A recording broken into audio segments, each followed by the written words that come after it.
Hello and welcome to this HR Masterclass brought to you by OpenUp. Today we are focusing on strategies to become an inclusive workplace that prioritizes mental well-being. Yeah, my name is Annemarie André and I will be your host today, guiding you through this session. And I would say before we dive right into the topic, let me just say a few words about OpenUp, especially for those who maybe just dropped in via LinkedIn who don't know us that well. OpenUp is a platform for mental well-being, and we usually collaborate with companies to grant their employees free access to psychologists and lifestyle experts. And in general, it's just very important for us to normalize the topic of mental well-being, to keep talking about it. And that's also why we organize regularly sessions like those, the group sessions and the master classes, of course. And who has joined a session already with us knows that we usually try to be very interactive and engaging. So please also make use of the chat. I see Valerie is typing there already. Yeah, please just feel free to also engage there.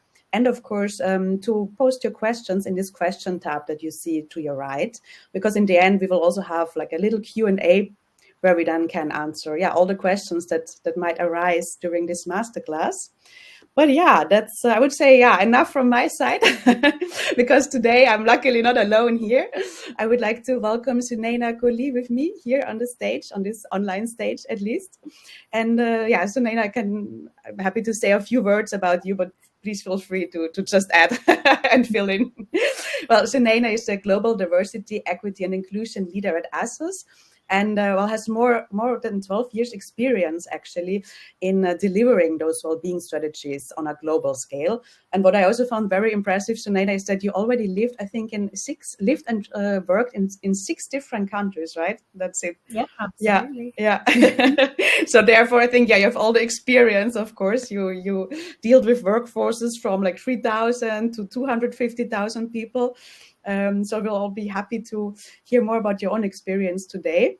And I also would like to mention that mental well-being, I think, is a topic like really close to your heart, right? Because you experienced this turning point in 2021, also with your burnout, and are now on the way to recovery.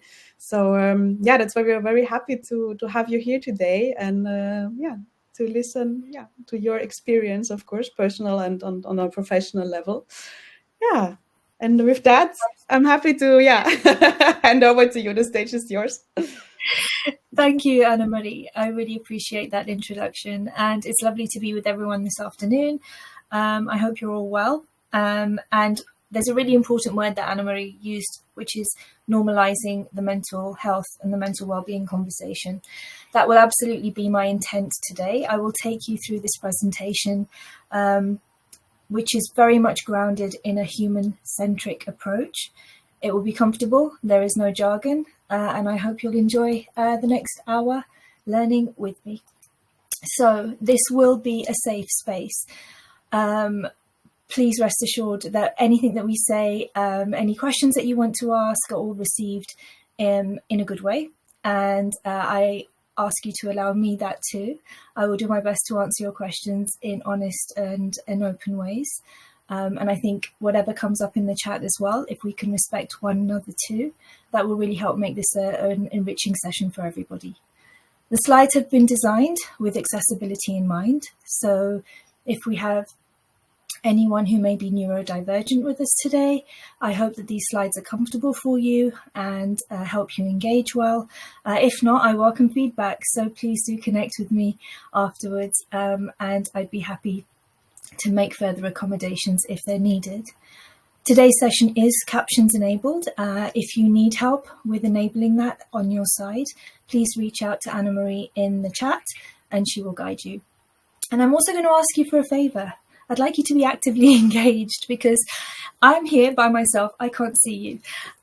So if we can have any emojis, so if you use the reactions along the bottom of your screen, if you want to comment in the chat as we go along, I appreciate that. It's really good to know that you're still there, that you're engaged, and that this is helpful to you. So even if you agree with stuff, if it's helpful as part of your learning journey, I'd love to hear from you. So thank you, whoever's already been clicking away on the emojis. Much appreciated. So first and foremost, My name is Sunaina, as Anna-Marie said, and here is the pronunciation of my name. It's a difficult name, I appreciate that, and I do sense the hesitation that people have. I don't mind that you get my name wrong. What's important to me, so that I feel included and so that I feel valued, is that you try. So I always start the session with how to pronounce it. And you may not get it right the first time, but it's always important that you try. So you already heard a little bit about me. I'm quite a global citizen. I'm a third generation Kenyan born of Indian descent, Indian heritage. I was raised and educated in the UK. My career has taken me to live in India, in the Middle East, in the US. I've been in Switzerland, and now for the first time in 15 years, I've come back to the UK middle of last year.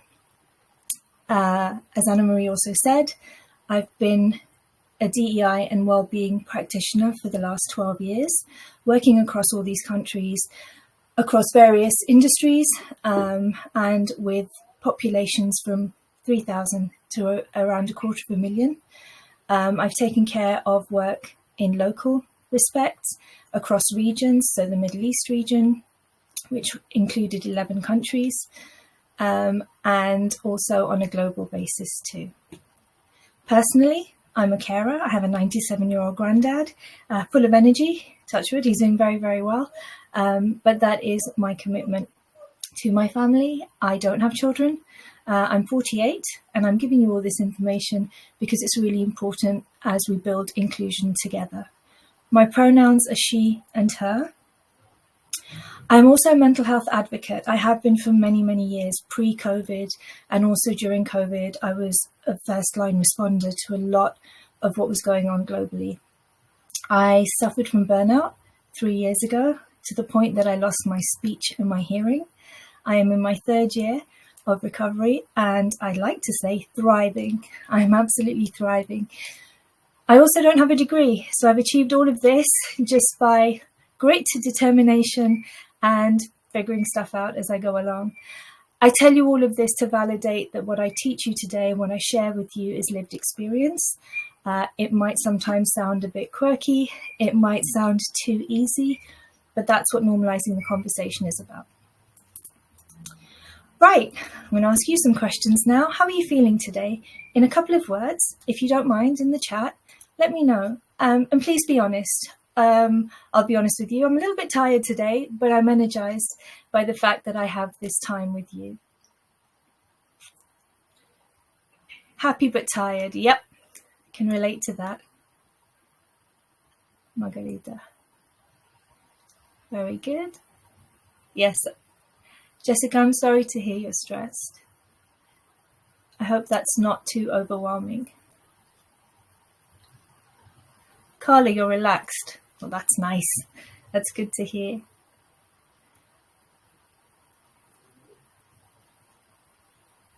Oh, focused and appreciative. I like that, Emma. Thank you. Thanks, Ben. I think positivity midweek is a good place to be.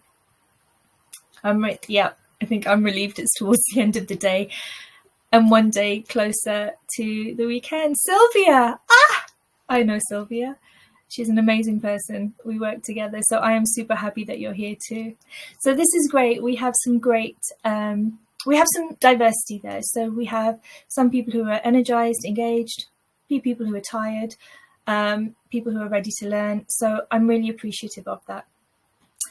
I have another question, which is, why are you feeling this way? So some of you are positive. That's great. Did you have a good week? Have you achieved a deadline? Somebody was stressed.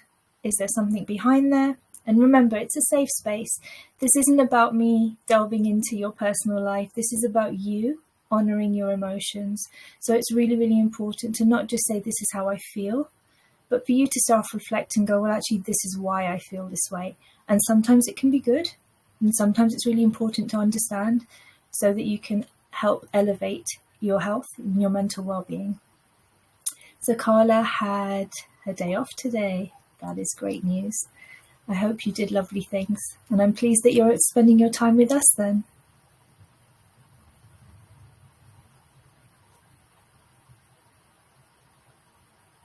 Oh, Yasmin, the next question might help you think about how we can make your sleep a bit better.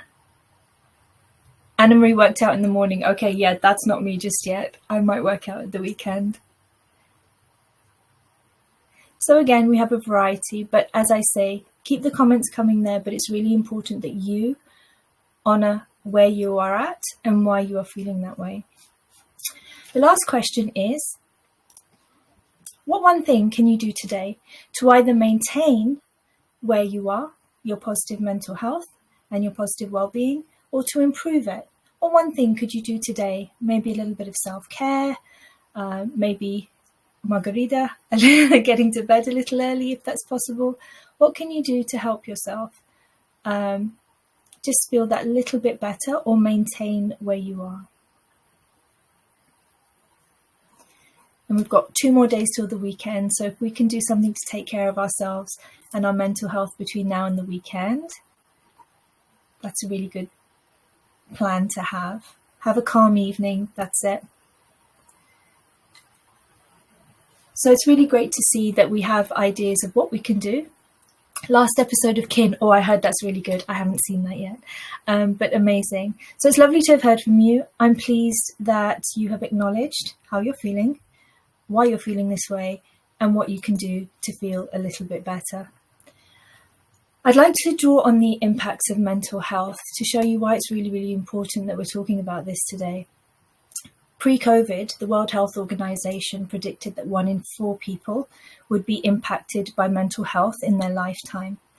More recent research from Harvard Medical School says that's 1 in 2 people. And if you look at that from a gender demographics, 1 in 3 women will experience major depression in their lifetime, but 1 in 5 men will experience major depression in their lifetime. So these are some very heavy statistics, and it's even more reason why we have to plan to take care of ourselves better, the people in our organizations, and work to be more inclusive to drive mental health strategies for greater success.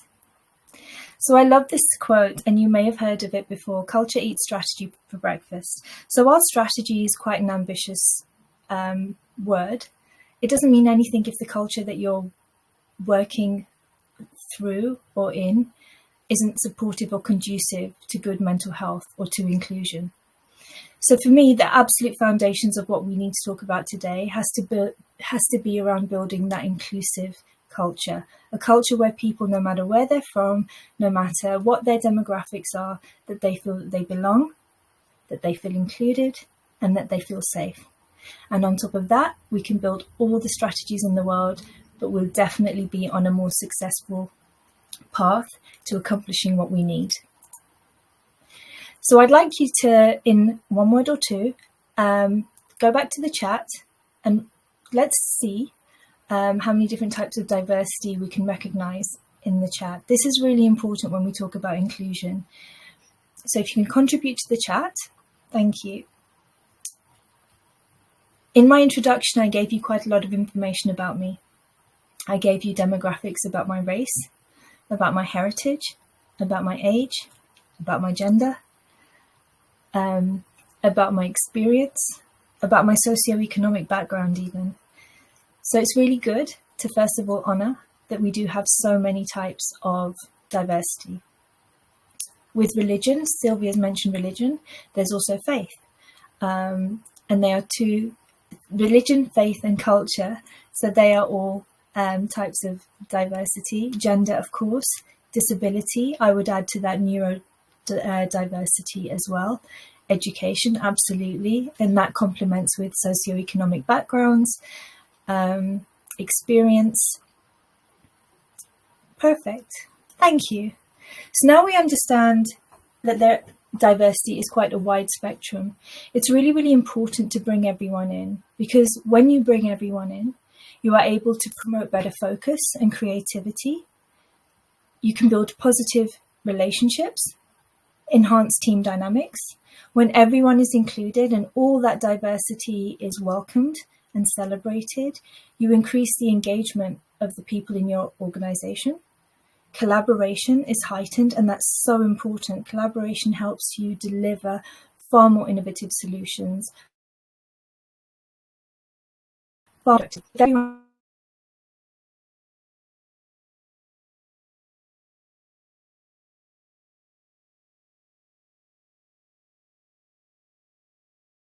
Ultimately, we come back to the word around culture. So inclusion will always lead to a cultural uplift, more empathy, better understanding and acceptance, and more emotional resilience, so that you avoid situations like my own personal experience of burnout. Now, intersectionality is a really important enhancement when you're looking at the culture of inclusion and belonging. Now, for me, intersectionality is the way race, gender, class, sexuality, and other parts of who we are overlap and intersect. So again, in my introduction, I was really intentional about telling you about the whole of who Sunaina is. And when you see and understand and respect all of the intersections of who I am, then I feel whole, I feel complete, and I can bring my authentic self forward. I love this illustration because if you don't perhaps pronounce my name properly, if you don't respect my background, if you don't respect the experience that I bring, if I don't fit in because I'm a carer and I have to be committed to working different hours, then there are pieces of me that fall to the wayside and I can't bring my whole self forward. So in order for me to be happy, to feel included, all the pieces of who I am need to be accepted, they need to be seen, and they need to be included. This is something from Boston Consulting Group, and it's just some really nice data points about how inclusive companies really do help employees to thrive. This is global data, which I love, because sometimes data can be a little bit skewed either to the US or a particular geography, but this derived from a global survey that they did. And there are some really nice data points there, which simplify just how effective inclusion in the workplace can be. So now we understand diversity and we understand inclusion and the importance of intersectionality and seeing people as their whole selves. Let's look at the strategies that we need to be creating to drive that inclusive workplace culture where everyone has positive mental well-being and are able to thrive. So for me, language is really, really important as we build these cultures of belonging and acceptance and as we honour good mental health. I'll then take you through the strategies for the organisation, a couple of concepts around strategies for your people, and of course you need strategies for yourself. If you've joined us today as a DEI or wellbeing professional or leader or head of, this work is tiring. It is not easy work. So it's really important that you are taking care of yourself, and it's really, really important that you put in the same principles and values for your own mental health as you support those in your organisation. Right, so language. I really love this visual that I'm about to share with you. It's the evolution of a cartoon that came from South Africa during the time of apartheid. And it helps you to understand the language around equity, equality, inclusion, and belonging, because these are really important concepts to building that culture of belonging and inclusion and to understanding where you can really make impact effectively. So we start with equality. Now, the illustration involves, let's say, 3 siblings. They're trying to look over the fence to enjoy the game of baseball. However, if you give them equality, if you give them all the same box to give them a height advantage to watch the game, equality doesn't really work in this situation. So the tallest child, the eldest child, can see anyway. You've just improved that perspective even more. The middle child probably couldn't see without the box and now can manage. But the baby couldn't see before, and with equality, still can't see.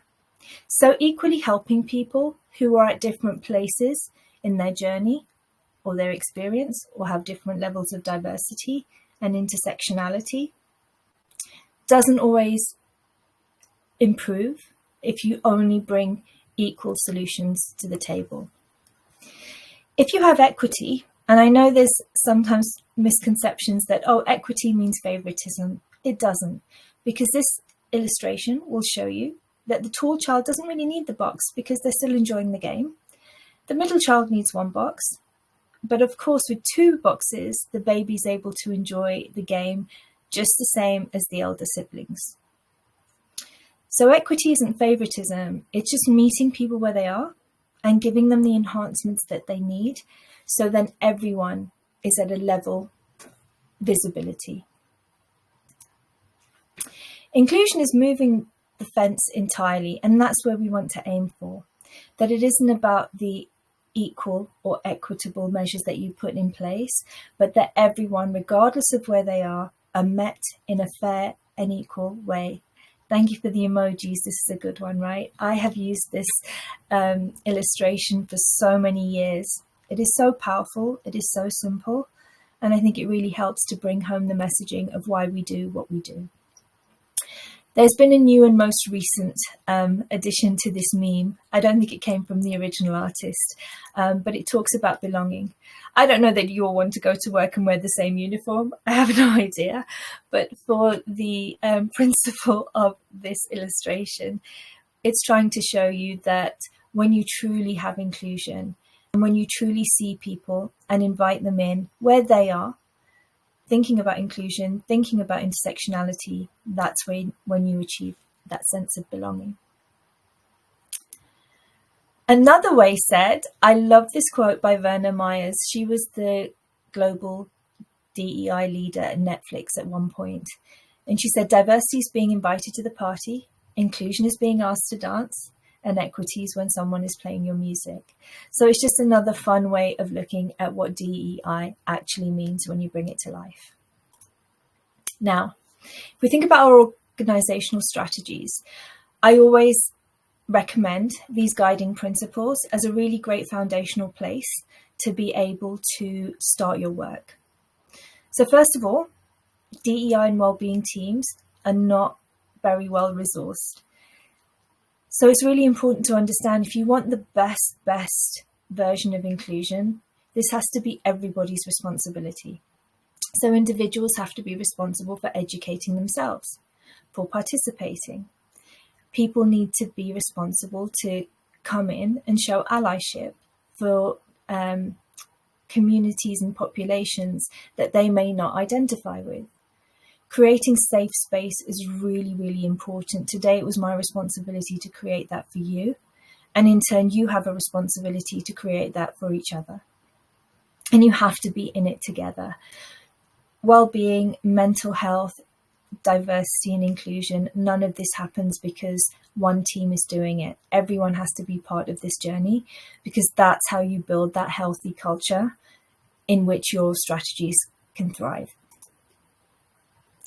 It's really important, and you may be hearing these words more and more now in organizations, whereas maybe pre-COVID, we didn't see them so much. But values-based is really, really important. And this is why people are struggling with their mental well-being and why we have high levels of burnout. Empathy is missing. Compassion is missing. Acceptance and judgment-free environments.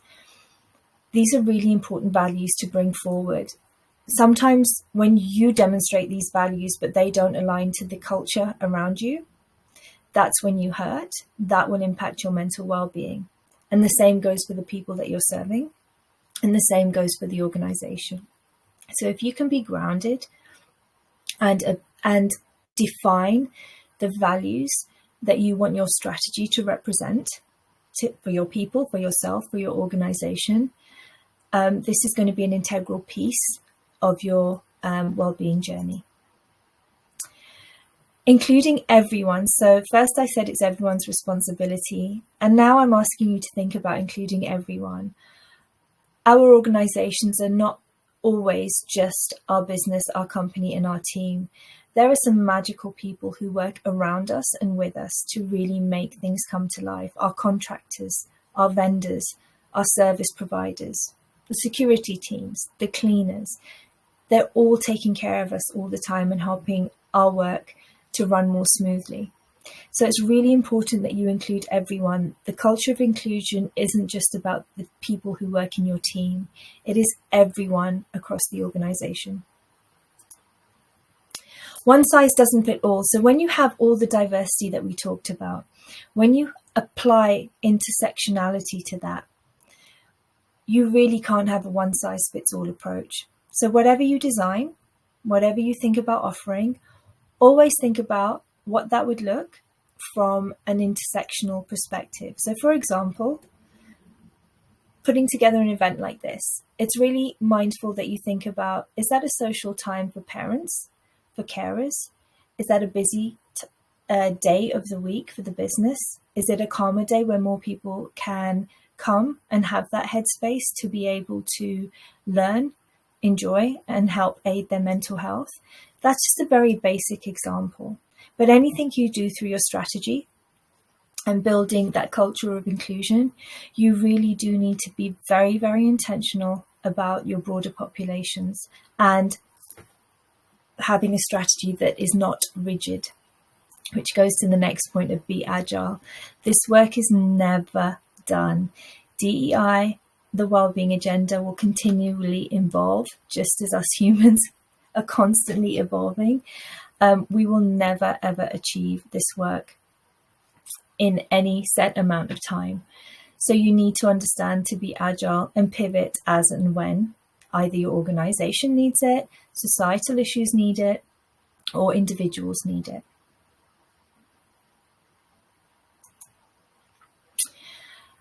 You may recognize these offerings as something your organization is already doing. What I'd like you to focus on is maybe enhancing what you've already got or refreshing the approach to it. So remote and flexible working, of course, there are opportunities that accommodate diverse needs, but as diversity thrives and as we see more and more diversity around us, as we create safer spaces for people to be more open about the diversity that is unseen, you really need to constantly upgrade to ensure that you have all the right opportunities to accommodate all the needs that you can. Think about comfortable meeting schedules. Again, I gave the example of scheduling something like this time together. Are you truly inclusive of the majority population of your team? Sometimes you can't cater for everybody, but then you may record the meeting. Sometimes it's not possible for people to absorb information in the same way. So then perhaps send out this slide deck afterwards. It's really, really important that we think of really flexible ways of being able to engage with one another. I've highlighted the word harmony here, enhanced work-life harmony. It's not balance. Balance means 50-50. I can't think of the last time I achieved 50-50 in my well-being or in my work-life existence. So harmony means that sometimes I'll get it right, and some weeks I just have to really pour into work and my well-being and my mental health may be compromised, but I'll pull it back in to a healthier harmony once I've completed a project or once I've delivered a presentation. So I think using the word harmony over balance can be very helpful. When you think about the supportive ecosystems, you need to have diverse representation across your champions and your first responders. Champions and first responders are your managers, your people managers. They might be your HR teams, your DEI teams, your wellbeing teams, and your champions who are part of your employee resource groups or networks. Make sure you have diversity demonstrated within the offerings of anyone supporting with mental health. Because if you think about inclusion and if you think about intersectionality, I need to be comfortable knowing that I'm going to someone, or I have the choice to go to someone who might understand my culture better, who might understand my experience as a carer better, who might understand my experience as someone who is neurodivergent better. Also think about your communication styles. If we think about neurodivergent populations and how we communicate with them, language such as urgency, non-urgent, urgent, giving people clear timelines, giving people clear prioritization of the asks that you have. Just tweaks like that also help to enhance the spirit of inclusion and alleviate mental health stresses. I mentioned before upskilling your managers. What they're really looking for is confidence to handle the mental health conversations, confidence in using the right language. Sometimes people don't bring their whole selves forward to support in these situations because they don't have the confidence to even navigate language, navigate all the diversity, how to be able to effectively support individuals. And self-care is really important, and I'll come to that in a moment. Upskilling your managers to be able to take care of themselves. Just like today, I'll give you some tips so that you can take care of yourselves as you may go forward and take care of your organizational agendas or your teams. And again, I keep coming back to intersectionality because it is so, so important. I am a woman of color. I'm not a parent. I am of a certain age demographic. All this is really, really important in how you create adjustments or support for me and how you see me and design for me in your organization. Thank you for the interaction there. Right, so leadership responsibilities are really, really important. We're going to start looking at these strategies for your people. It is the responsibility of your leaders to create safety for everyone when we think about inclusion and we think about supporting mental health.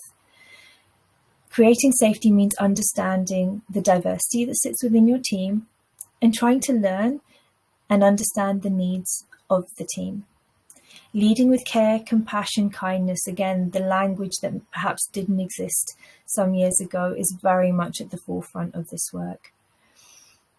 Leaders should also have regular check-ins, one-to-ones or with the team. I always start all of my meetings with a well-being check-in, going around the room, a couple of minutes, how are you feeling today, what's going on, last time we checked in, the things that people are comfortable sharing openly. But if someone mentions something in that general team environment that I think, okay, hang on, that's come up a couple of times, or that's not like this individual, I will have a one-to-one check-in with them. It's really, really important that you demonstrate that you care. Don't assume that people know, oh yeah, they know I care. They know I'm a good leader. No. You have to demonstrate. And leaders have to listen to their people, listen to individuals and listen to teams and listen again. Listening is everything. Hearing is one thing, but listening is everything.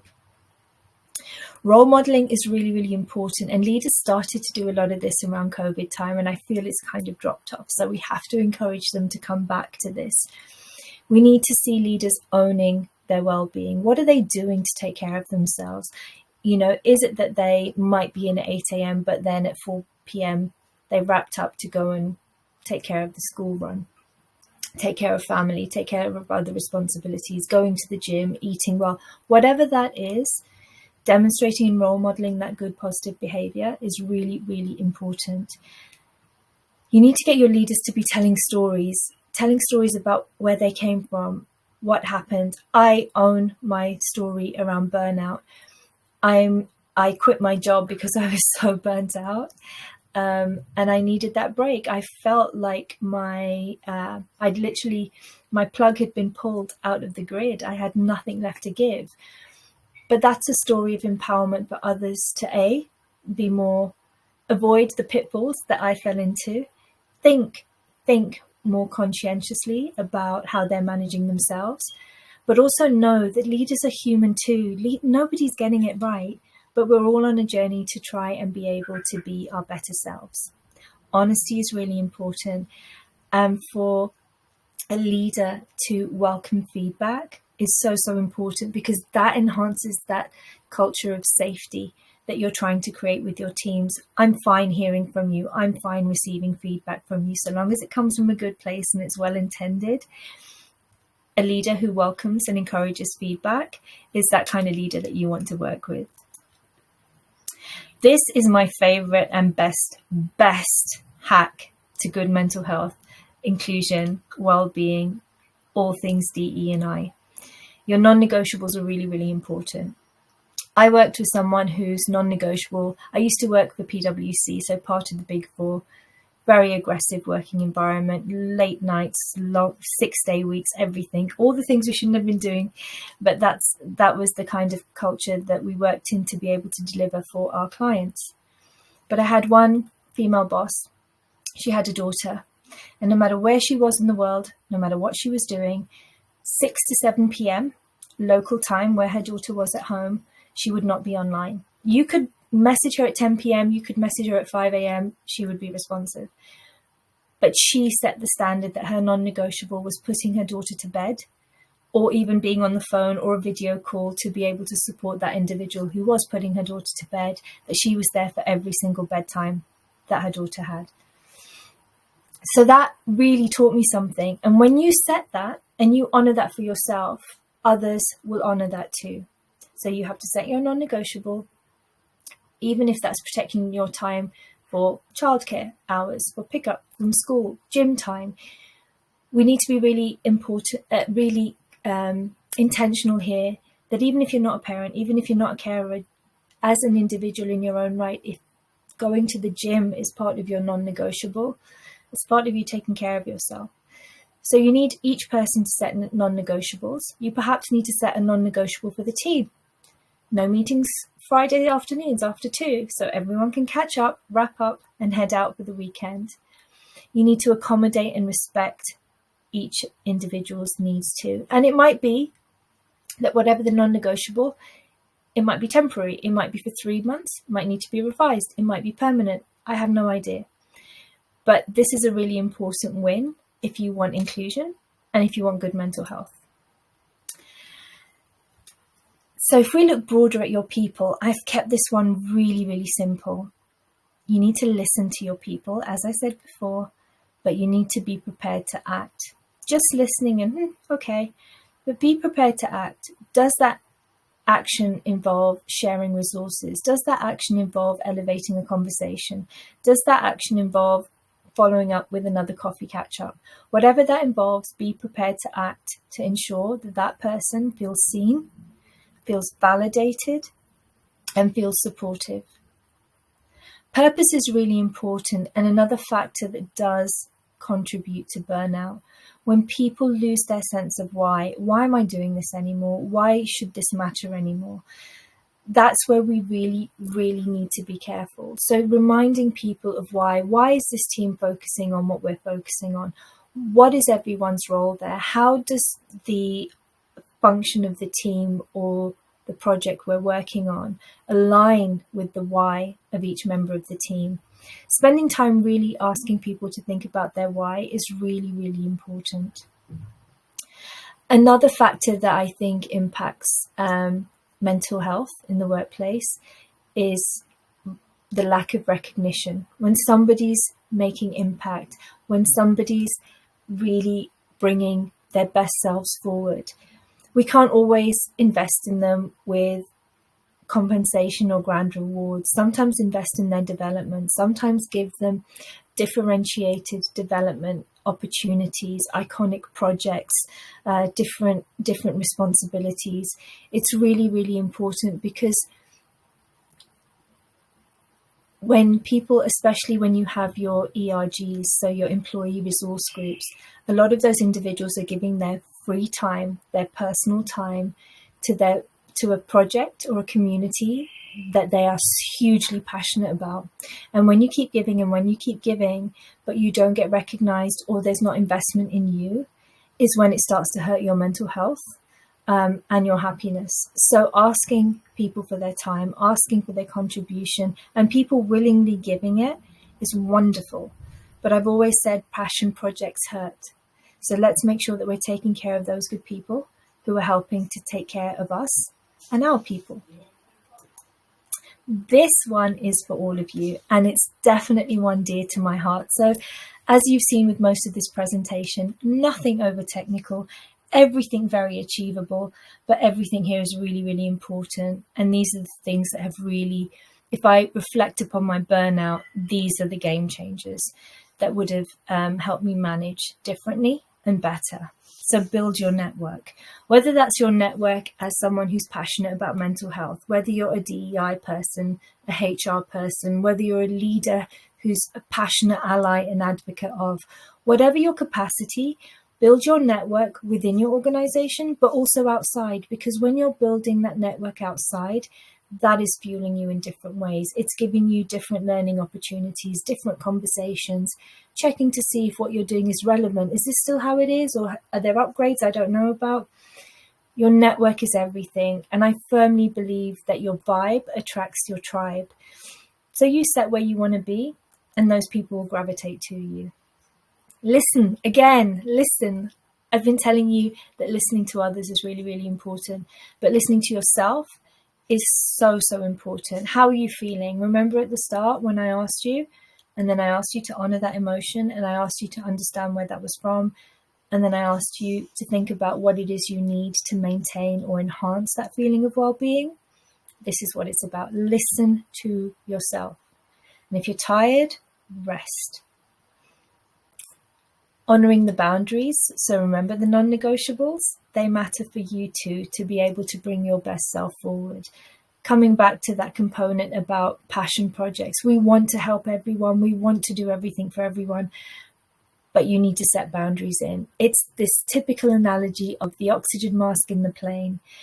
If you don't take care of yourself, you are not going to be fit for purpose to take care of everybody else. So your boundaries are everything. And I would say your boundaries at home, with your friends, in your communities, not just at work. Stay focused. It is really tempting to want to be everything to everyone in the diversity and inclusion or well-being space, but you really have to focus, because you can't be everything to everyone. Prioritize. What's the burning platform? What's the most important thing that we need to do right now? What are the 3 most important things we need to achieve this year? Focus on those, and you'll be far more effective, drive far more impact, be far more healthier in yourself. And the last one is slightly bigger than all of them, because have fun. That is my value. I talked about values before. If I'm not having fun, I'm not doing it.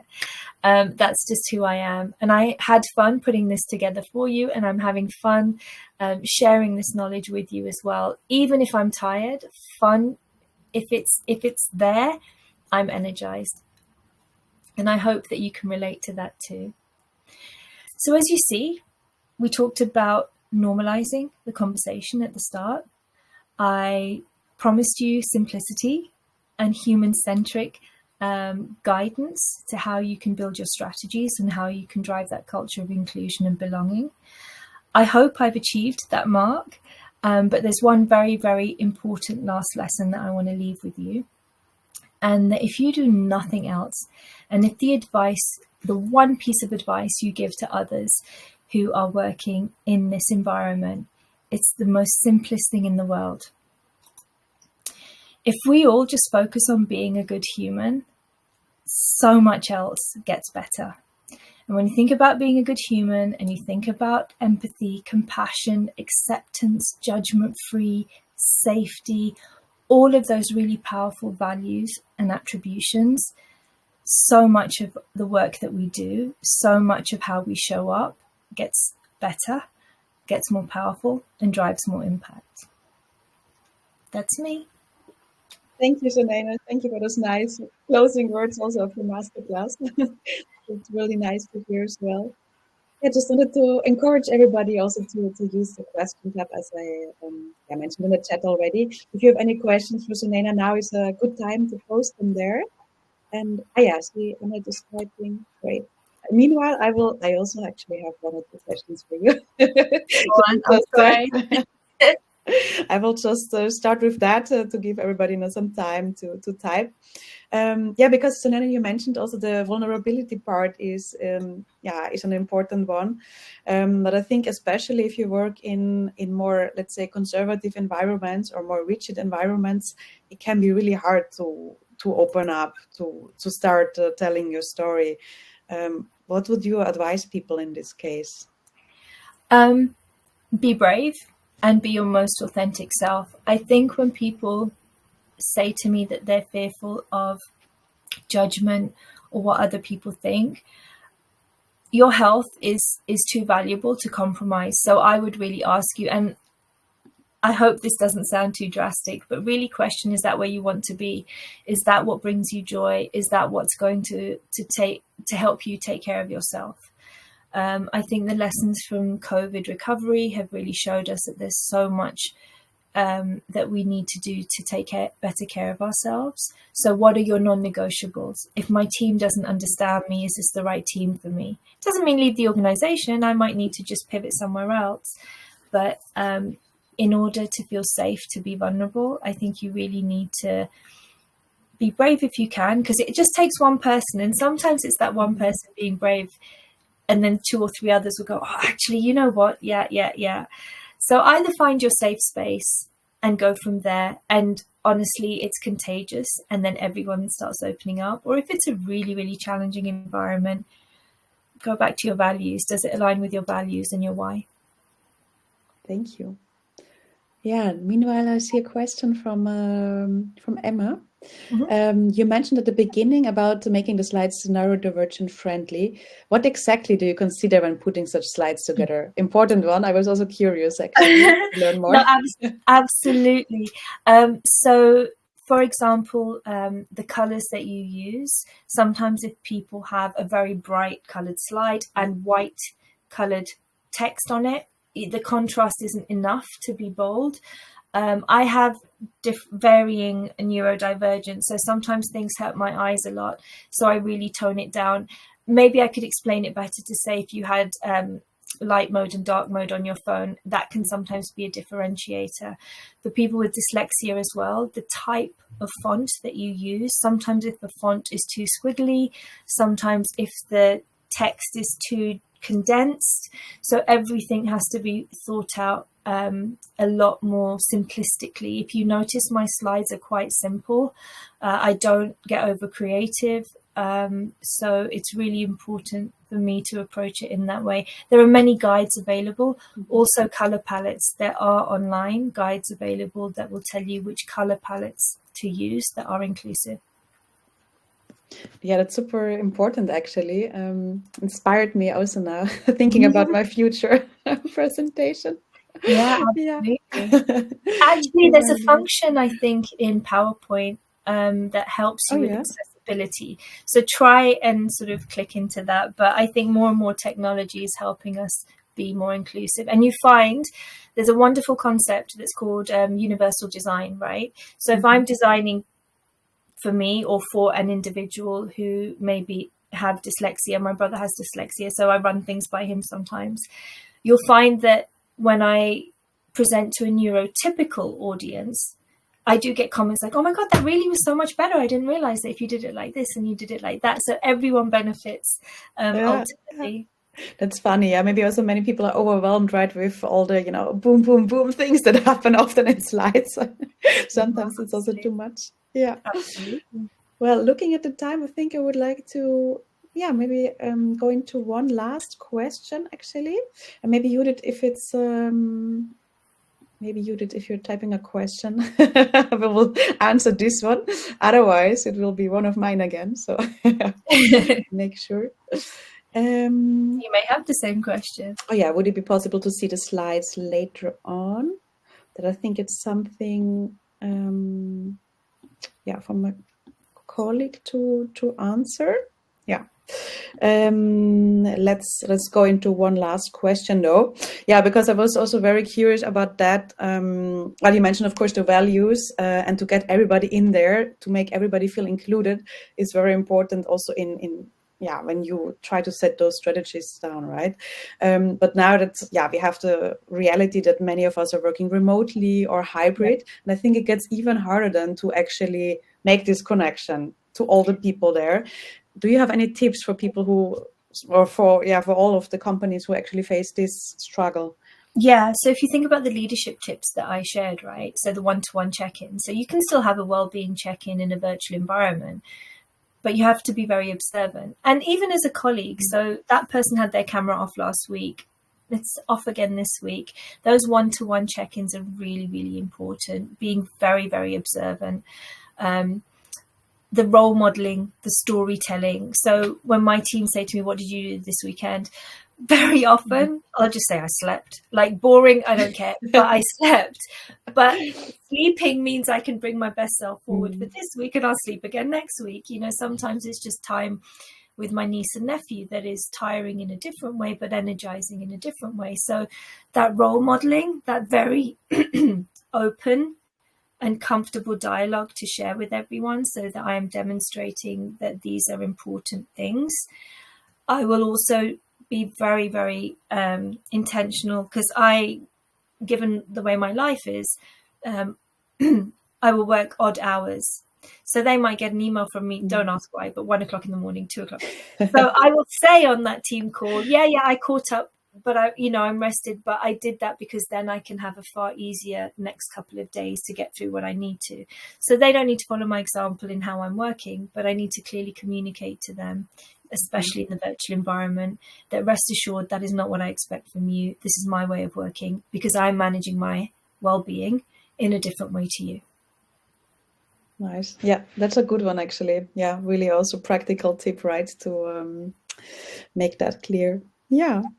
Well, thank you, Sunaina. Thank you so much for coming here, for joining us, and giving us this. Like, I got a lot of inspiration from it, at least.